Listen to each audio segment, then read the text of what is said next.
Hey, north to south, coast to coast. This is the Wells Report with John David Wells on the USA Radio Network. I'm James Parker, sitting in for John David Wells. How you doing? 844-RADIO-US if you want to be a part of the show. Having a little fun today. It's a Friday, so we kind of back off the gas a little bit and tap the brakes and just coast and have a good time. And it's a good time to look at the entertainment world. I don't want you to think we don't do anything entertainment related, because we're actually going to talk about Fortnite later. But right now, it's time for the great Debbie Schlussel. DebbieDoesMovies.com is her website, and this is our movie reviews by Debbie. And she's the only one that's ever allowed to do movie reviews when I'm on the radio, because she's the only one who does them right. Welcome back to the show, Debbie. Good to have you. Thank you. Good to be back, as always. All right, so we have a nice little roster of movies this weekend. Let's start with the big one, Shazam. Yeah, I really liked this, actually. You know, the more I think about it, I liked it more. I mean, there was stuff I didn't like about it.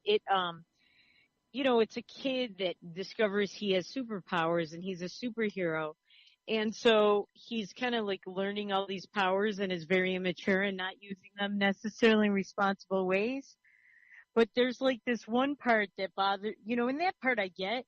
But there was one part I didn't like where they took money from the ATM machine. They basically just stole it.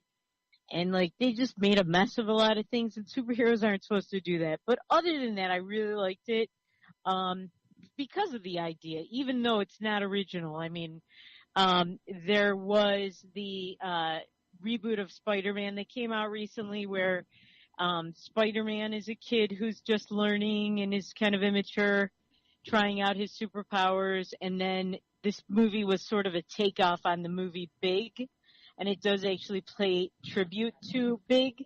But it was funny. I laughed a lot. It was entertaining. I wasn't bored for a second. It wasn't like the Shazam comic books I read as a kid, because my dad read those as a kid, and he gave me his collection. Really? And yeah, that was my dad's favorite superhero, was Shazam, and I loved reading those, and this was nothing really like that except for the costume and maybe the powers, but it was cool, it was fun. I didn't really like the ending and how they resolved things and wrapped them up, but I don't want to, you know, give away the movie. But still, it was exciting, it was cool, it was fun. Well, can I ask you this? Did they do that thing at the end of these movies where they're totally setting up a sequel? Was it one of those? Yes, they did have a stinger. And, you know, this is DC Comics, which has Batman, and so normally they used to not be the ones that had the you know, they didn't have the stingers. It was only Marvel that would have the stingers. Right. Am I right? Marvel's the one with Stan Lee, right? Yes. All right, so those were the ones that they would have stingers, but I think the DC Comics people, they realized that that's the way to go. People want that. They want to see it. And so they did have one. And they also, there is a very cute scene where they do somehow incorporate some of the other DC comic superheroes, which I liked that too. That was cool. And it was a cute movie. I liked it. And, you know, it was updated to today. I mean, there was an F word. I was kind of surprised about that. Whoa. Or maybe that was in Pet Sematary last night. Well, what is Shazam's gimmick? Does he have some sort of gimmick that makes him different from other superheroes? No, he really doesn't. He has all the same features. He could fly. He's bulletproof. He can see a lot. He has super strength. So it's just Superman. It's just a variant of Superman. Yeah, he's a lot like Superman, and Superman was DC Comics also. They are very... but it's very funny. There's a lot of funny parts to it, and it incorporates YouTube and stuff like that. I enjoyed it. How do you give it on the rating scale? I mean, I guess I would give it like 1.5 Reagans. Maybe 2, but probably not. Okay.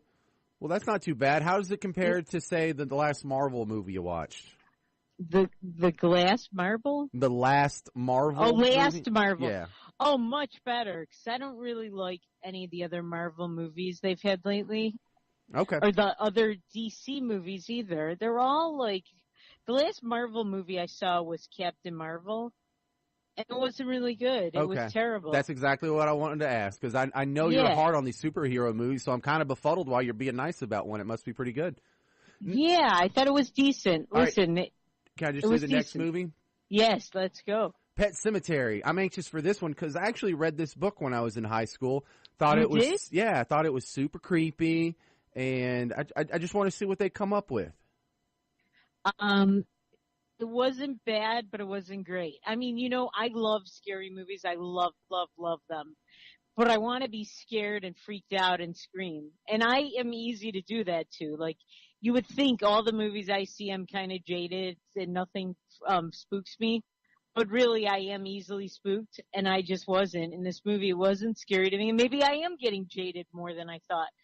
But I didn't find it to be scary. I also thought that it was kind of slow. There weren't any big names in it. The biggest name really is John Lithgow, who plays the Fred Gwynn role. This is a remake. In the original, Fred Gwynn from the month played this. It's kind of creepy and like in on what's going on. And it's John Lithgow. When he does a pretty good job, it's hard to recognize him even. They made him look so old, and he's already old. Jason Clarke plays the father. He's been in a lot of movies, but he's not a big name. And the woman that plays the mother, I never heard of before. I've never seen her in a movie. I had no idea who she was. The girl who plays the daughter,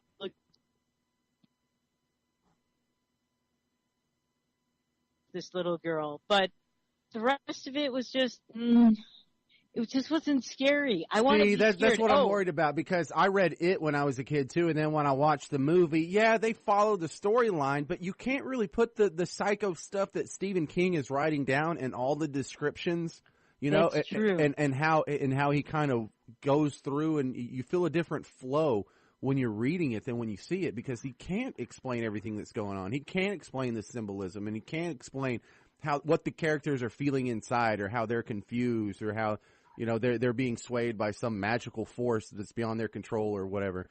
And I'm worried about that with Pet Cemetery too. I've never seen the old one. It was a little bit before my time.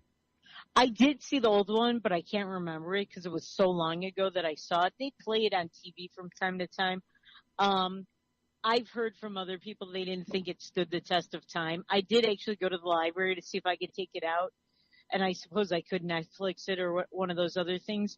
But I did want to see it before I saw this one or after, just to compare it, but I didn't get to it. The other thing I didn't really, really like about this movie is, to me, the best horror movies are the ones that scare you using psychological stuff. They play with your head. And this movie really didn't do that. Instead, it fell on what I think is a cheap crutch of bad horror movies, which is it was just very gory, bloody, and violent. It wasn't kind of creepy when the cat Church kept coming back? How'd they handle that? Well, that is creepy. That part was creepy, but most of the parts that you would say were the quote-unquote scariest really weren't didn't involve a lot of scare. They involved a lot of blood and killing. Give it a rating. And I guess I would give it like a Reagan, maybe half a Reagan. I don't know. Between those, it was okay. So just this side of neutral, huh? Half a Reagan? Yeah, I guess maybe I would give it a Reagan. I might still watch this. I might still watch that. All right, the last movie that's coming out this week that you need to be aware of is The Best of Enemies. Have I seen the commercials for this even? What's The Best of Enemies? You probably have. It's been heavily promoted on TV. It's one of these stories. You and I have talked about this before, where they lecture us about how white people are racist and Klansmen and stuff like that. Oh, it's a white people are evil movie. Okay.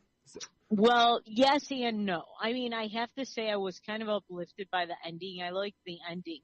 The movie was long, slow, and boring. White people are racist, but I have to say there was at least one person that was white that did the right thing throughout the movie.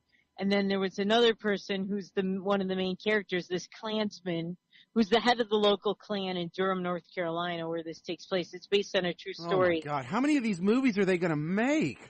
I know. There's more thing. movies starring Klansmen than actual Klansmen in this country. I know. Exactly. Is this an Oscar bait movie? Is this what they're doing? Is this supposed to be The Help or The Butler possibly. or Green Book or whatever? Green Book, actually, remember, I told you I liked Green Book. It was a surprise. Yeah, but it was a white people are evil movie, and not all of them are bad. There just happens to be one every year in the Oscars Best Picture nominees. One of them is a white people are evil movie. Right. And the thing is that Green Book, a lot of black people were mad. They didn't want it to win the Oscar because they felt that the white guy comes off good at the end, that he actually came on a journey and was a very likable guy, whereas the black guy in the movie is very kind of stuck up and uptight and does not really change that But much. we talked about that too. They could fall back on the Black Klansman if they needed a backup nominee. Right, Black Klansman, exactly, which was horribly racist, horribly boring, all right, and long. So Best of Enemies? Yes, well, let me just finish up what I liked about it. Because I didn't like it, but I did like parts of it, which I liked the ending because the guy who's the head of the local clan, in the end, he does the right thing. They're trying to integrate the schools because the black school was burnt down by racists. And so they have all the community groups recognized, and it's led by Sam Rockwell, who plays the local Klan leader, and this woman played by Taraji P. Henson, who's the local black activist. And in the end, Sam Rockwell comes around, the Klansman, because he and the black activist, he sees that they have a common interest in the Bible and doing what's right. And he actually does the right thing. And the part I liked about it was at the end where they show you the real people, because the real people became friends in real life, the former Klansman and the woman, and they've both since died. That's the part I liked. I really think documentaries of these people are always much more interesting than the fictionalization that lectures you, just like what you said. So that's what I liked about it, but still, I wouldn't pay $10 to see it, and I would want to sit through it. It was so long. I did fall asleep a couple of times during it, and I didn't feel I missed anything. Okay, so give me the rating for this. I mean, I guess I would give it like a half an Al Sharpton, a half a Jesse Jackson, and then maybe half a Reagan. I'm not sure. That's not too bad. Or a quarter. All right, talk about your latest escapades being a lawyer. All right, so, every day I'm in court, but I have a case where I sued as a litigant, actually, and I hired my friend to be my lawyer, the city of Ann Arbor, where the home of University of Michigan, because after the election in 2016, there were 3 women that claimed that they were attacked by people who were Trump supporters and that they were Muslim, and they were threatened that if they didn't take off their headscarf, they'd be burned or what have you. Turned out one of the women was not Muslim and had nothing to do with the headscarf. She was prosecuted because she's not Muslim. Hang on, Debbie. We've got like 30 seconds here. Can you finish it on the other side of this break? Yes. All right, we're doing Debbie Schlussel, DebbieDoesMovies.com and DebbieDoesPolitics.com. The great Debbie Schlussel. We'll be right back with her. If you want to call in, 844-RADIO-US. I'm James Parker, in for John David Wells. This is the Wells Report on the USA Radio Network.